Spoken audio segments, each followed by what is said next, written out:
nasci em Cornélio Procópio, norte do Paraná. Na verdade, nasci numa fazenda Palmital, que é uma fazenda do meu avô. Mas com poucos meses de nascido, eu já fui para Cornélio Procópio. Então, em Cornélio, eu tive a minha infância no sentido de fazer tudo que moleque faz. Mas para ganhar minha vida, eu já fui para praça engraxar sapato com 7 anos de idade. Eu mesmo construí minha caixinha, aí tirava uns troquinhos lá que me levava ao cinema, né, para ir na matinê.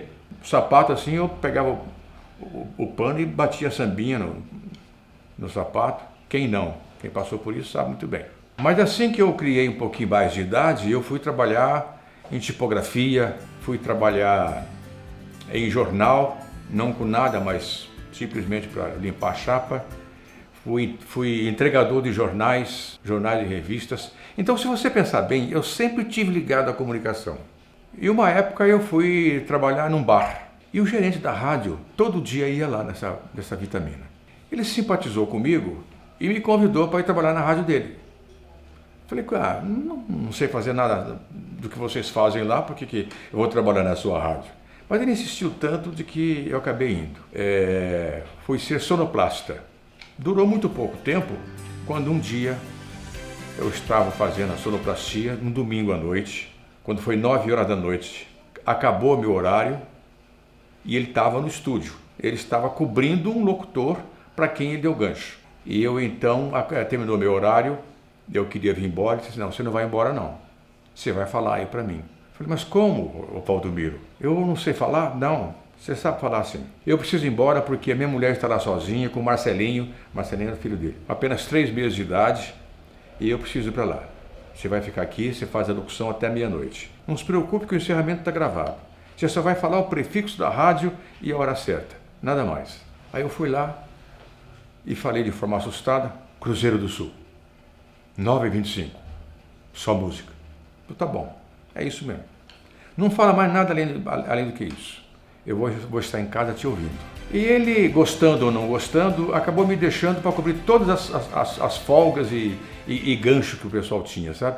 Aí numa dessa eu então migrei de esporte, noticiário, juventude, auditório, criança, saudade, enfim. Mexia com tudo dentro da rádio, eu era o bola 7 para fazer locução. Mais tarde, o diretor da rádio, que era o Matheus Eguin, ele comprou uma tipografia usada, antiga, bem antiga, para montar um jornal. E me chamou para cuidar desse jornal. Eu falei, olha, mas eu não sei cuidar de jornal, eu nunca fiz jornal. Não, você sabe sim, vamos para lá.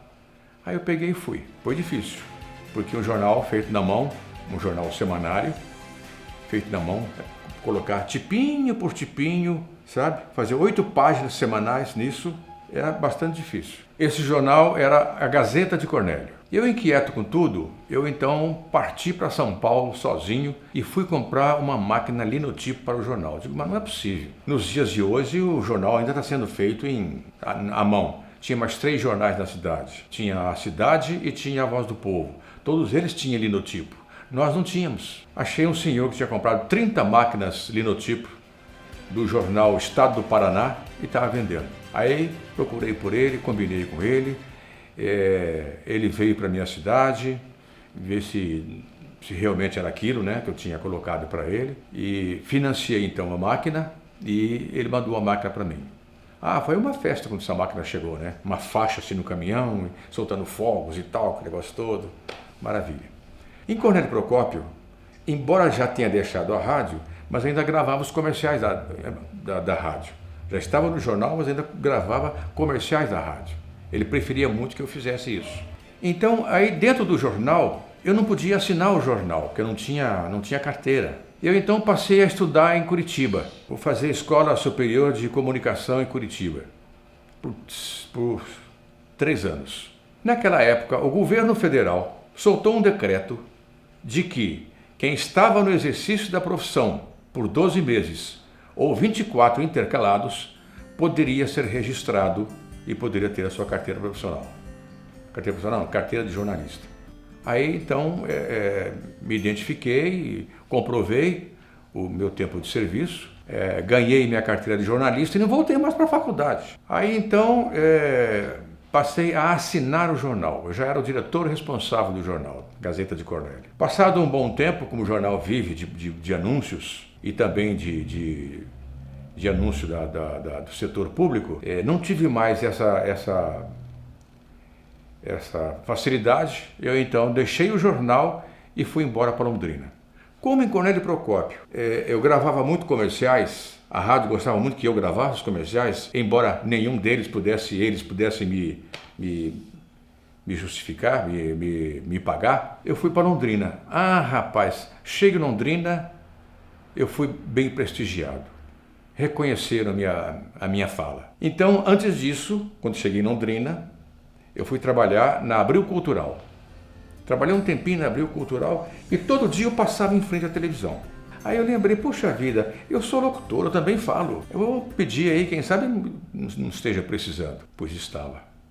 Encostei o carro, falei com o diretor artístico, aí ele me disse, olha, por coincidência, o nosso locutor do horário, locutor de cabine, ele pediu férias, estamos dando férias para ele, era 1º de abril de 1967. Então eu estava no dia 31 de março, eu estava falando com ele. 1º de abril eu fui empregado.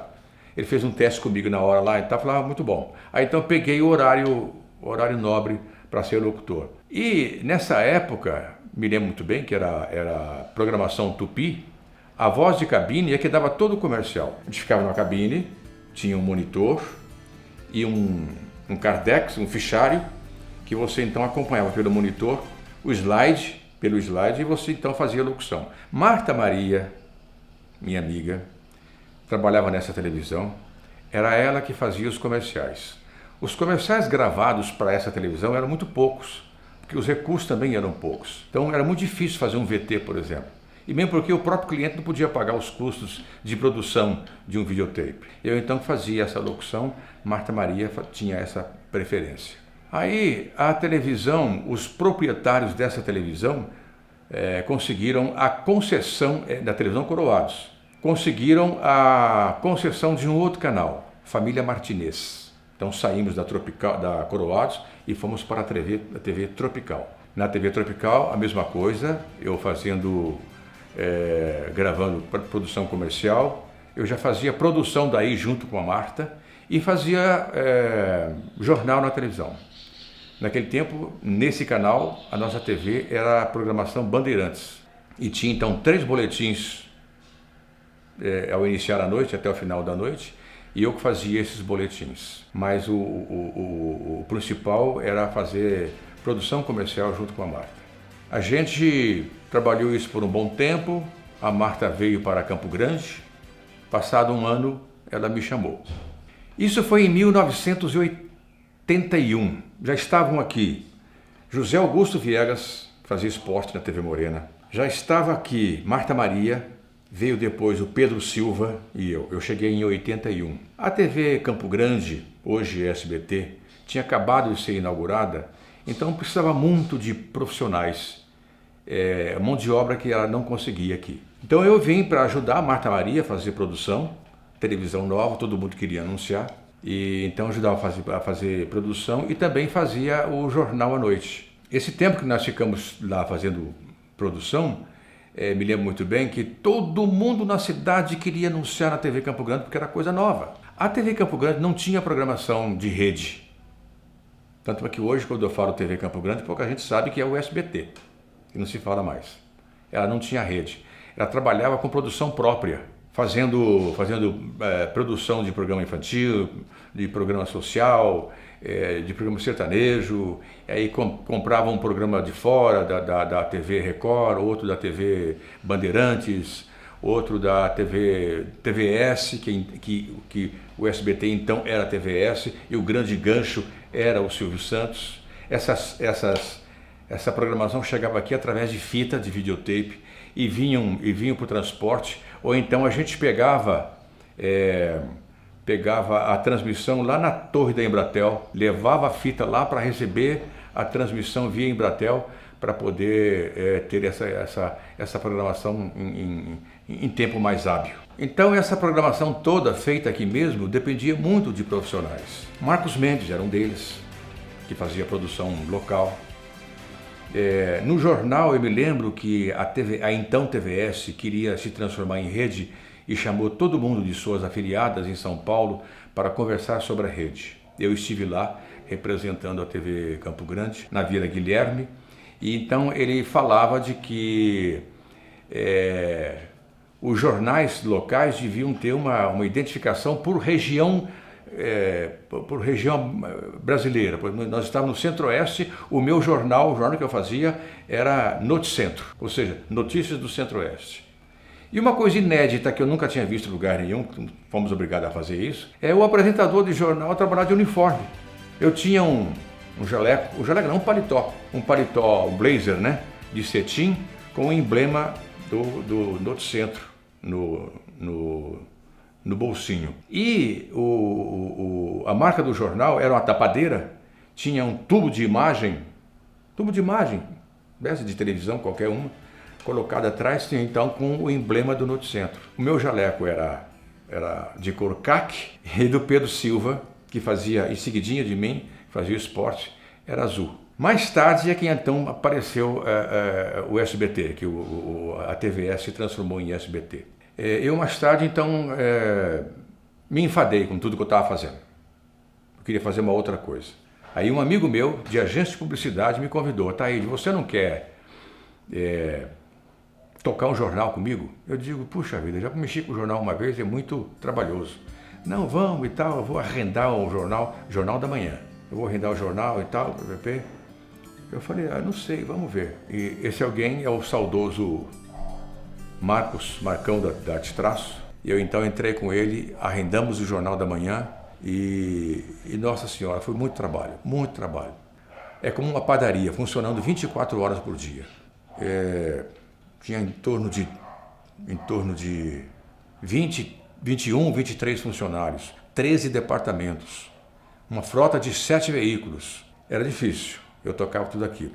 Me lembro até que um dia eu fui parar no hospital, assim, todo torto, por estresse, excesso de estresse, porque realmente era muito, muito, muito trabalhoso.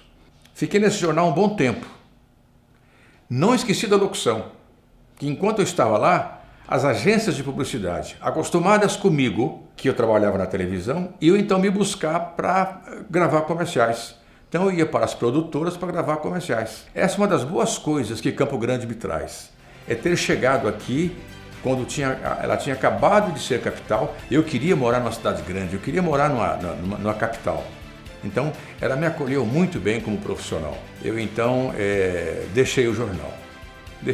Passado mais alguns meses, eu fui chamado para fazer a locução da campanha política de Pedro Pedrocian, em 1990. E um dia o Pedro Pedrocian perguntou para a equipe: quem é esse rapaz que fala aí? Aí disseram: não, a senhora está aí de tal, não sei o que, bebê. Eu falei: gostei. Aquilo bastou. Nossa, me tratavam assim na palma da mão. Terminada a campanha de governo, mais 1 ou 2 meses, me chamaram para fazer o cerimonial de transmissão de cargo de posse do Pedro Pedrocian na Assembleia Legislativa, em 1º de janeiro de 1991. Aí, bom, eu não entendo nada de cerimonial, mas eles querem que eu faça, eu tenho voz, tudo bem. Aí fui lá e fiz. Foi o meu primeiro contato com o cerimonial. Dr. Pedro, sabedor disso, porque já era governador pela 3ª vez, nesta oportunidade, pediu aos seus auxiliares mais diretos que buscasse uma pessoa que soubesse trabalhar com cerimonial. Tá bom. Aí foram buscar quem? Ivone, na época Espírito Santo, hoje é Ivone de Almeida, que ela se casou novamente em Brasília, trabalhava na Universidade Federal, já entendia muito bem de cerimonial. Veio falar com o Dr. Pedro, Dr. Pedro gostou do que ela colocou, é isso mesmo e tal, e falou para ela: ó, nós temos um rapaz aí, que é o Ataíde, gostaria que conservasse ele, que ele é um rapaz que fala bem e tal, não sei o que, tudo bem. Fizemos uma parceria maravilhosa. A Ivone, chefe de cerimonial, e eu, mestre de cerimônias. Então eu era o adjunto dela e o mestre de cerimônias do governador. Fazia cerimônia somente para o governador. Não ficamos somente aí, fomos fazer cerimonial pelo Brasil afora. A Ivone se filiou ao Comitê Nacional de Cerimonial Público, na época público, hoje é Comitê Nacional de Cerimonial e Protocolo, e a nossa instituição maior hoje, que ela ajudou a fundar, e que mais tarde, cerca de um ano e meio depois também, eu me filiei, estou lá até hoje. Nós constituímos uma empresa, depois que saímos do governo, constituímos uma empresa chamada Ceremonial, que é toda a cerimônia, ou tudo em cerimonial, a inglesa. E nós ficamos um bom tempo porque a sociedade nos conhecia, sabia da nossa capacidade de fazer cerimonial. E a Ivone foi chamada novamente para a Universidade Federal, teve que ser reconduzida à origem, e eu fiquei só com a empresa, e eu mudei o nome da empresa para A Eventos. Ganhei boa facilidade para fazer isso. E de lá para cá venho defendendo essa situação. Dentro dos cursos que eu dei, das palestras que eu dei no Congresso, eu sempre defendi. Mestre de cerimônias tem que fazer o seu próprio script. Eu queria passar isso para os outros, para outras pessoas, não só de palestra e de curso. Aí eu juntei o material, agora na pandemia, juntei o material que eu tinha aí, que era sobre mestre de cerimônias.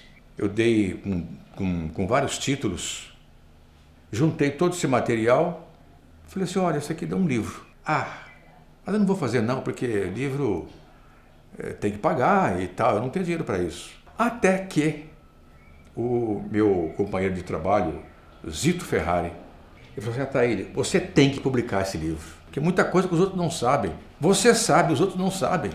Você tem que publicar isso, botar isso no Brasil inteiro. A Ivone fez para mim o prefácio. O professor Marcílio Renaud fez para mim a apresentação. O Silvio Lobo, a Raab Simões fizeram então também o seu depoimento. Eu preenchi aí uma lacuna, porque só tem um livro sobre mestre de cerimônias. O professor Marcílio Renaud, que escreveu sobre mestre de cerimônias, foi um livreto na verdade.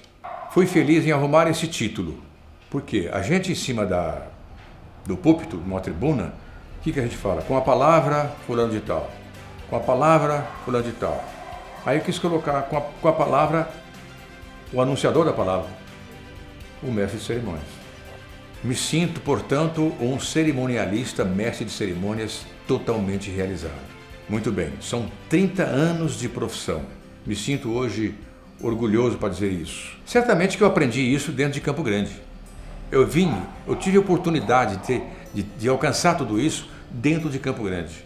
E estando em Campo Grande, as pessoas já reconhecendo o meu trabalho, reconheceram também uma forma de me presentear, me premiar com o título de cidadão campograndense.